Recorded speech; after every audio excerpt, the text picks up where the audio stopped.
Vamos para outra polêmica aqui no nosso Rock News. Porque é um acidente, gente, envolvendo uma moto por aplicativo pilotada por um condutor inabilitado deixou uma pessoa ferida na via expressa de Contagem na manhã de hoje. A pista que chegou a ficar interditada para o atendimento da vítima, mas foi liberada ainda na manhã desta terça-feira. Segundo a PM, a moto colidiu com um caminhão na altura do Parque São João. A vítima, passageira da moto, foi socorrida pelo SAMU. Não há informação sobre o estado de saúde dela. Ainda de acordo com a Polícia Militar, o piloto da motocicleta não tinha carteira de habilitação e o veículo dele estava com o licenciamento vencido desde 2021.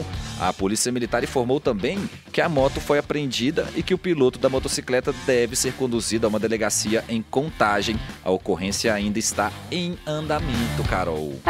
Eric, mais uma vez isso levanta duas discussões pra gente aqui, né? Que é o uso desse transporte por aplicativo para motocicletas, que muita gente fala, deveria ser proibido porque o risco de acidente é muito alto. Eu acho que é um trabalho como outros tantos em que a pessoa, né, ela tem a opção de escolher por aquele serviço que ela vai utilizar. Sim. Mas eu acho também que tem que ter uma regulamentação e uma fiscalização muito intensa, porque... E um preparo, um treinamento, exatamente, porque a gente sabe que as motocicletas dentro do ambiente do trânsito ali, não é simplesmente eu escolho andar, eu escolho pilotar, estou colocando somente a minha vida do outro em risco. Os agentes do trânsito todos estão interligados. Verdade. Então você coloca também ali, se você não tem uma fiscalização, principalmente da maneira como esse veículo é conduzido, você coloca outras pessoas, motoristas de carros, de ônibus, né, de caminhões, também em risco dentro do trânsito, e a gente precisa sim ter essa função regulamentada. Essa é a minha opinião, pessoal.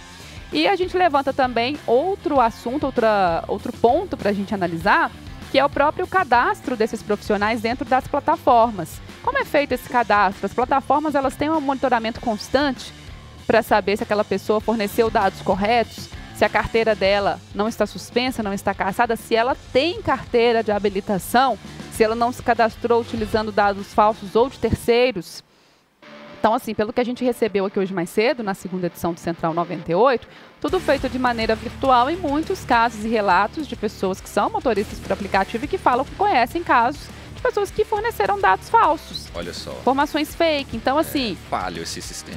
A própria empresa que está por trás daquela corrida, ela precisa garantir a segurança. Sim. Né? Então, assim, a gente está falando de um prestador de serviço que transporta vidas. E aí, realmente, a gente tem que entender melhor esse cenário, como é que é isso, e se existe tantas falhas, se é tão fácil assim burlar esse sistema, a gente precisa que essas plataformas melhorem esse sistema, Verdade. que elas se responsabilizem por isso. Vamos pensar aqui no caso da vítima, né? A que estava lá como passageira do veículo. Ela vai cobrar de quem? Ela vai cobrar da empresa, do aplicativo? Aí ela vai cobrar do condutor, que não tem vínculo nenhum ali com nada e não tem preparação nenhuma. Ela ficou ali sem cobrar de ninguém. Ela não tem como cobrar de ninguém. Legalmente falando, ela tá sozinha nessa aí. Ela por ela mesmo, com esse prejuízo, digamos assim, né, Carol?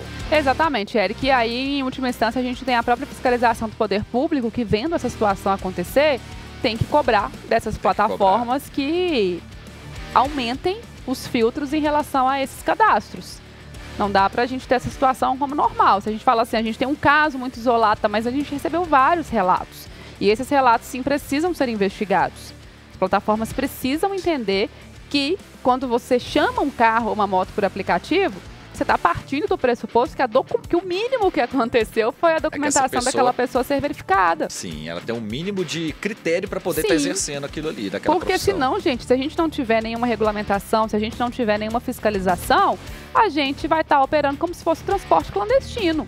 Exato. Em que o cidadão não tem nenhuma segurança, a gente não sabe se o veículo está com a manutenção em dia, se aquela pessoa tem carteira, se ela está apta a dirigir. Então, assim, não dá pra gente operar nesse nível. É uma forma de trabalho, de oferta, né, de caronas compartilhadas que chegou para ficar.